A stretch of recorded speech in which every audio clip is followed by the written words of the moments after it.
It is a marvelous Monday. This is Dr. D here. It is April 8th. I was not here last Monday because, we were on spring break. And so I took a break too. How about that? That's really important. You got to make sure you are filling all of your cups so that you can keep going. Good afternoon, everybody. Dr. D here. So it is great to be here. I love touching up on topics that I hear people talking about when I'm at conferences and even having conversations with my colleagues about topics that are really, really important to the work that we do um, as school leaders. And so, my passion, if you don't know me, it's the first time you're watching this, my passion is empowering urban school leaders to lead with confidence, right? So that they can transform their instructional culture using data and feel affirmed in the work that they do, right? And build connections and relationships with their staff to change the ethos in their building. And so I'm a product and an advocate of public education. I believe we have the power to change the systems that continually oppress our most marginalized kids, right? We have to be, as Margaret Wheatley, I say it all the time, it's actually one of my signature lines in my email is we have to be brave enough to have the conversations that matter, right? And to even start the conversations that matter. But then the follow-up to that is I'll add is we have to be courageous enough to create the disruption that is needed for the current conditions in our public school system. Because we've been saying it for years, decades, that we need to do better by our Black and brown kids. And all of the things that have been put in place, we have only made marginal gains in terms of closing that gap that exists between our Black and brown kids and and other students in the public school system. So we have to do something different, which means we need to be courageous. So, the purpose of this is to connect articles and current issues that are going on and how it's impacting leadership. And my goal here is to help you as a leader connect data, research to your practice, right? And also to provide like some steps, some things that you can do as a school leader to change and shift the environment in your school. So let's get started. Let's get into it. Soon I'm going to start having some guests on so that we can talk about, like, have these conversations together and then you all can hop on. So let's get started. The topic today is emotional intelligence. And how does emotional intelligence and leadership, how are they intertwined? And what role do our values play in that, right? So there are two articles that I read through that I want to share with you that are supported with a lot of research, emotional intelligence research. And I'm going to share my screen so that you can see the first one that we're going to dive into. Um, is through the ASCD share screen. All right, let's answer. There we go. Okay, so this one is Leading with Emotional Intelligence, right? Written in 2018. But emotional intelligence is emotional intelligence, whether it's 2018 or 2024. Um, so let's get into it. This article talks about how the work of leadership is very stressful. And to me, it does a really good job of capturing the social, emotional demands of the work and how it depletes the mental and physical resources and creates emotional exhaustion, right? See this here, emotional exhaustion. And when I read that, it made me think about like what mental exhaustion is, right? Like this idea of just being completely drained because of the demands of the work. And we all know that in leadership, there are demands on you 24/7 every single day. And even when you're not in the building, you're still being pulled for the many demands that a school requires. And so that can be mentally and emotionally exhausting, right? Because I know myself as a leader, I've gone home exhausted, fallen asleep at the table, just so I understand. I think this article does a really good job of capturing that and supporting and using data to support. And then they talk about this idea of like the like the study that found, where is it, to understand how a leader's sense of a personal accomplishment. The study that found that school leaders who reported greater levels of emotional exhaustion were more likely to experience a range of negative emotions, right? Such as anxiety or anger, frustration, right? And we're less likely to experience um, various positive emotions, right? And so let's connect this for a second because I've been talking about and I post very often about how our values, value led leadership is critical to keep us in alignment with the work that we do, right? So our values and our actions have to align with one another. And so when we are operating in a place where there's a misalignment, because I've experienced this myself, that you get angry at things that you wouldn't be angry at if you were aligned to your values and your actions were aligned to your values, right? So, in this conversation about emotional intelligence, I'm going to continue to lift up how critical it is that your values are living in your work because you will see the correlation between the two, right? Between your values and this emotional intelligence piece. Um, so the research shows that and this is research proven, right? Like your negative emotions, if you are like experiencing emotional exhaustion, you will have greater experience with negative emotions than you will with joy, right? Kind of like your energy, the energy that you're putting out there reverberates, the boomerang comes right back, which is why working and operating in alignment as a leader is really critical for your work. And then the article goes on to talk about like this research that was done, this project that they started working on at the Yale Center for Emotional Intelligence, and then about how to flex your emotional intelligence muscle, right? So, the working definition here for emotional intelligence is the ability to recognize emotions in oneself and in others, right? To understand the causes and effects of emotions and to understand emotions effectively to suit a goal or situation, right? So, researchers who supported this article, that's the definition that they've used for emotional intelligence, and pretty much in line with a lot of the other articles that you read about about EI. So, when you hear that again, right, like emotional intelligence is the ability to recognize emotions in oneself and in others. I want to keep stressing and in others, right? Because I often every day actually talk about how important relationships are in how you shift the energy and the focus in your building as a leader. I actually have a workshop coming up April 20th from 12 to 2 where I'm giving you ideas and suggestions, steps that you can take to work on those relationships and how you can develop your lens to actually, be in tune with others' emotions, right? Because often it's not what your staff are saying to you. You have to listen for the things that are not being said because that's the truth, right? But you have to be in tune with your staff and be in tune with like how to recognize those emotions in people, but you have to do it with yourself first, right? Because if not, then it sounds like it feels like passing judgment. So let's jump into so this is one article. Let me go back. This is one article. They give this article talks about how they use the system-wide cascading impact, like this research that they did, but also said that that is a huge, like that's a monumental step. But there are smaller steps that you can take where to start, where it says, like not every district is ready to implement a statewide approach to promoting emotional intelligence. And some of the things that you can do are, create expectations that emotions matter, right? Foster a culture that not only includes traditional instructional coaching, but supports leaders and teachers socially and emotionally, right? So, but as a leader, how are you? Like, let's say you don't have the support from the district that you need, and 99.9% of the time, that is accurate.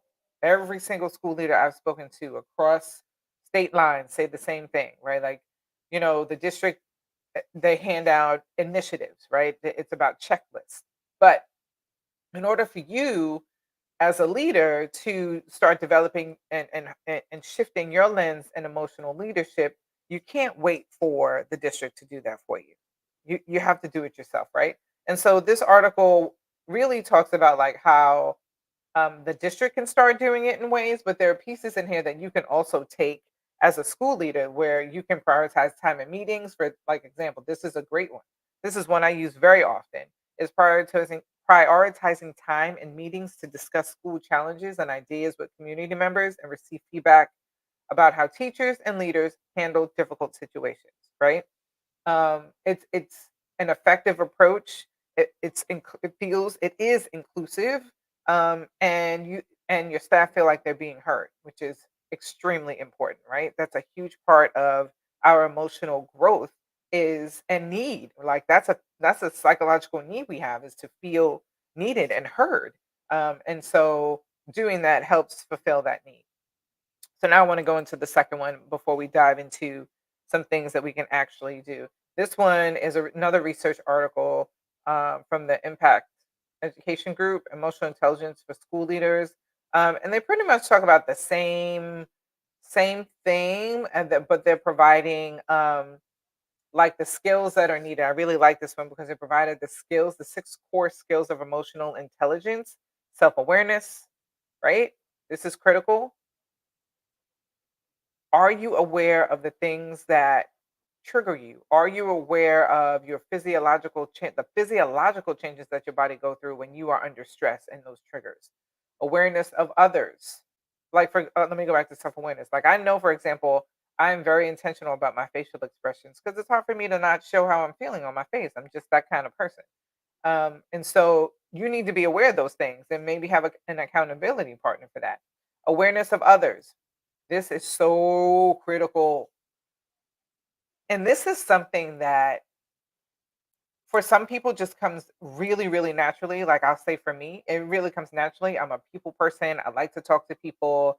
I like people's energies. Like I feed off of that. For some people who are more introverted, they may not um, like that's not their strong suit. They'd rather be in a space working behind the scenes, not engaging with people. And for those people who are like that, who are school leaders, you need to work extra hard at this. Because if you are forcing it, it can come across as insincere. And that is the last thing you want your staff to feel like you are insincere. Okay. That is a recipe for disaster.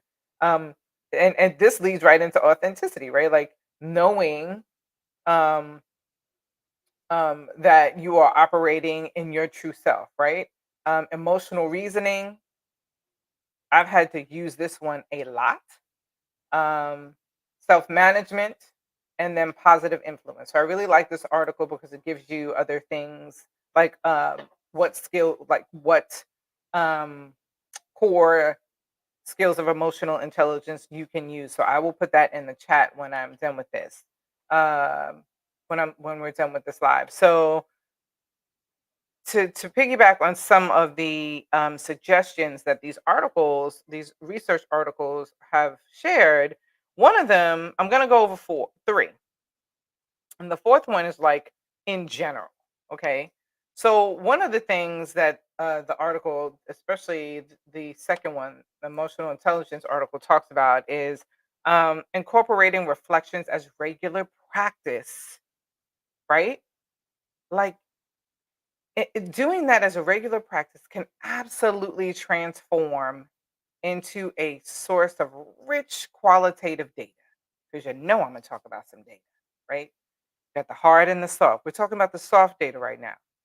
So this introspection, like allowing time for this introspection, provides invaluable insight into your leadership style, right? And the school's operational dynamics when you're setting this time aside. So reflecting um, systemically allows you to identify patterns, identify trends, and any areas of improvement, right? Making reflection an essential part, an essential tool is is really critical in the data driven decision making process. So you have to collect this soft data, right?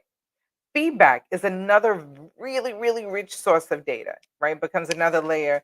and offering perspectives that may not emerge in like traditional data collection tools. So you have to make sure you're incorporating some feedback. So let's take a look. Let's go to the four pieces. Demonstrating and communicating empathy is a skill that allows us, you, to connect deeply and authentically with people around you, right? So think about, for example, the role of president of the United States, which I couldn't even imagine having that job. That's a hard pass. Just think about that and like think about the terrible things that happen when tragedy occurs in the United States and the president hears about it and has to speak on it to the nation.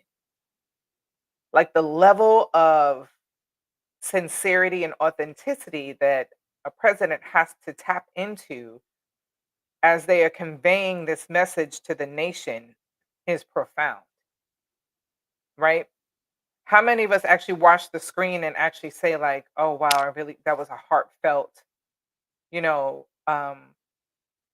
speech on the tragic incident that happened, like on the World Trade Center or the hurricane that took so many lives, or like just think about how one person standing in front of the nation has to deliver words and also in their demeanor, right? Because your actions are loud too, that offers solace to like a grieving nation.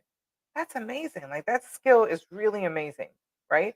So as leaders, our challenge is to like pull that same ability to empathize, right?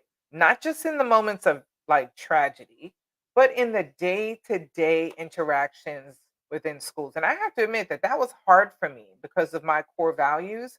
And I talk about that more deeply in my book. By the way, I'm writing a book that's going to be coming out this year. But I really get into it a little more in my book. But the ability to connect with people on day-to-day operations is really critical. I worked really hard on that. So here's a strategy that you can use, right? The reflective pause technique. So take a deliberate pause before responding in conversation.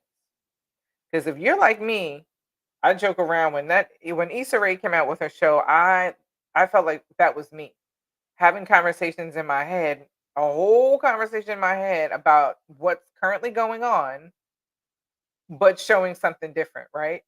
So take a pause before responding, right? Especially when you're charged with emotion, and reflect on what the other person has shared. Like acknowledge their feelings and their perspective. So this pause not only gives you time to formulate a thoughtful response, right? But it also allows the speaker, like it shows the speaker that their feelings are valid and that they've been heard. That their feelings are important because you're taking the time to pause. It's a simple but powerful way to demonstrate empathy and connect on a really deeper level, right? Just pause. And I know sometimes silence can feel awkward, but work through that. Like that silence is critical. So, pause. The reflect pause technique. That's one. So sometimes, number two, sometimes there's a differentiating like opinions and feelings, right? Between feelings and opinions. So when let's say for example, a principal asks about you ask about the new school schedule, and the responses you receive are often masked in other feelings. I've experienced this one too, right? True, true emotional intelligence and leadership involves digging deeper, right? You're seeking to understand the real emotions behind those opinions because those opinions came from somewhere, right? It's about recognizing the fear, the sadness, or maybe frustration that comes with like bringing like that that comes with the changes that people may have to experience with a new school schedule, right? because it may be easy for you to adjust to change. It's not going to be easy for everyone else. It's not going to be easy for your staff. Everyone in your staff is not going to take it the same way you are. So listen to staff opinions and and try to recognize the emotions in it. And a way to do that is the feelings first approach, right? So encourage open dialogue by asking your staff to express their feelings, right? Before sharing their opinions. That's key. Before sharing their opinions. So for example, when you're at a staff meeting, you can start a staff meeting with a prompt that says, okay, we know about this new schedule that's coming up or that we're proposing or actually it's happening, right? Um, let's share how we're feeling about the current, like about that before we dive into any specifics, before I give you any, like, before we talk about details. How are you feeling? And you can start it off, right? Like, I feel, right? Using affective statements. And so you have to model all of these things. You can't expect your staff to do these things and become vulnerable because it takes a piece of vulnerability to do this, right? You have to model this for them. So the shift in this approach helps create a safe space for emotions, allowing you to address any underlying feelings before you start navigating through opinions and decisions, right? Model this for staff at every given moment. I feel, okay? If you have gotten this far, drop some notes in the chat. What do you think about the first two that I talked about, right? The first two strategies is one, pause. Okay. The second one is feelings first. Before you get into the complexities of opinions and decisions, ask them how they are feeling about the prospect. Because a lot of times those opinions are steeped in some fear or frustration. It's an emotion behind that, right? And I know I've been guilty of this too. Like, we ain't got time for this. Come on now, we got work to do, but we do have time for it, right? And I think I mentioned Dr. Lavelle Brown before about how, that is the antidote for systemic oppression is empathy, love, patience, and we have to do those things to to keep our staff, right, and create sustainability. So tell me what you think about those first two strategies: pausing, right, and then the feelings first approach. Let's move on to the third thing. Both articles talk about how, and this is a big one, identifying emotional triggers. This is big. This is big. This can actually be a session all its own. Like, each of them really can. And I'm not doing enough justice by squeezing it into 30 minutes. But identifying emotional triggers, you can't separate, like, we're human. We can't separate our emotional self from work. First of all, you shouldn't want to, right? Because people need to know that and feel like they're connected to you. Identifying emotional triggers. Each of us has triggers that can suddenly test our patience or provoke us, right? Provoke an emotional response within us. So, as a school leader, being aware of these triggers is key to maintaining emotions. So, in the heart of a moment, it's easy to let your emotions lead. The mark of an emotional, intelligent leader is the ability to pause, right, which was the first strategy, reflect, which is something I talked about at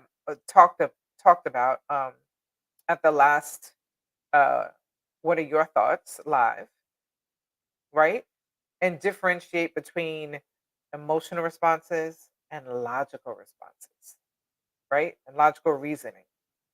So this doesn't mean ignoring emotions, right? It doesn't mean that. It means involving and it involves acknowledging them, but not allowing them to cloud our judgment in our decision making process.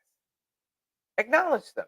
Acknowledge the emotional responses, right? That's the first strategy where you're pausing and you're giving time to process. So you're acknowledging it. That's the second strategy in terms of like, you know, giving people time to express their feelings with affective statements, right? That is acknowledging them. But you're not going to let those emotions cloud your decision making or the process for decision making because in the end, we're doing what's best for kids, right?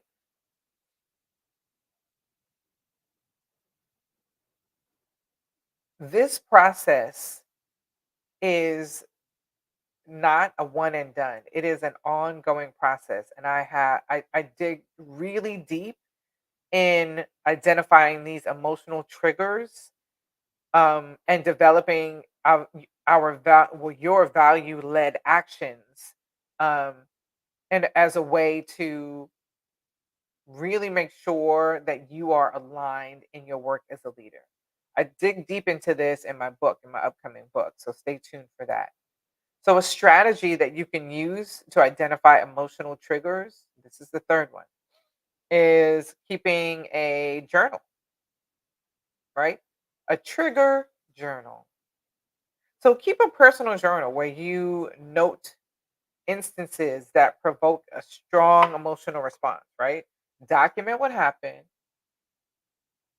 how you felt, how you reacted, right? Over time, this journal is going to become what? Qualitative data for you. Ding, ding, ding, ding. Right? Over time, this journal can help you identify your own patterns, right? Your triggers, making it easier for you to anticipate and manage them proactively because sometimes you just don't know what your triggers are. But in order for you to identify those, you need to like practice a strategy is keeping a trigger journal. That is your qualitative data. You're going to be consistent in using it and reflect on it. Like you have to go back and look at it, noting things. What patterns do you see, right? By understanding your triggers, you actually strategize more effective responses that will be aligned with your value led goals. You see how it's all connected? It's like a web of just connected beautifulness, the values and emotional intelligence and goals and alignment. It's just beautiful when you really see the bigger picture, right? So those are the three, right? So it's pausing, the three strategies. You're going to pause, and the reason why you're pausing is so that you can, communicate empathy. The second strategy is a feelings first approach, right? So you can differentiate between opinions and feelings. And then the third strategy is keep a trigger journal, right? So you can identify your emotional triggers. And then there's a last one, and this one is this is just a good rule of thumb. And I've used this one quite often. I still use it. The 24-hour rule. Don't press send on that email. Don't do it. You can write it out. Type that email out. Type out everything you want to say to the receiver. Just get it out in that email. But don't press send. Keep it open. Come back after 24 hours. Read it over. When your mind is clearer and your emotions are not triggered, your emotions are not high. When you read that email over, you will say to yourself, like, yeah, no, I'm glad I didn't send that one. Okay. So implement a policy where, emotionally charged decisions or communication are drafted, but you don't press send. So you need this cooling off period. Use it, right? Use it so that logical reasoning rational thinking can come forth, right? Where it's less emotionally charged, right? Um, Often we need a bit of distance, and we can approach situations with a clearer mind and a more balanced perspective once we walk away from it, right? So there you go. Three strategies, right? One is just a general overall rule of thumb, the 24-hour rule. Do not press send. Okay, please don't press send. Um, so just to review, strategy, reflective pausing, right? That helps you demonstrate and communicate empathy. Strategy two is the feelings first approach to help you differentiate between opinions and feelings. And then strategy three is a trigger journal, right? To help you identify your emotional triggers, right? All qualitative data, all extremely useful, and all critical to help change and shift the culture of relationships in your school building. Okay. So each of these strategies offer like a really practical way to balance your emotional intelligence as a leader, right? um, to help foster clearer communication, empathy, right? Like creating this environment of inclusiveness and a safe space, a space where people can feel, where your staff can feel vulnerable. You have to model first all the time. Remember, so like this this journey, like to becoming an emotionally intelligent leader, is ongoing. It does not stop. It's filled with learning, growth, um, missteps, which is still learning and growth, right? And most importantly, the opportunity to make an impact on the lives of Black and Brown babies. That's what we're here for. Okay. So I want to thank you for either hopping on or watching the replay. Please share your comments in the chat or leave a comment so that I know if this was impactful for you. Give me some data and give me some feedback how I can kind of um, switch around, alter how the lives are how I'm sharing the lives with you and the information. And if there's a topic you'd like me to do some research on and and talk about, drop it in the comments as well. Um, but I'd just like to thank you for your time, whether you've watched it live or you're watching the replay. And I will see you next Monday for our next What Are Your Thoughts? Right? So catch you on the next episode. And remember, keep going. We need you. Have a great day.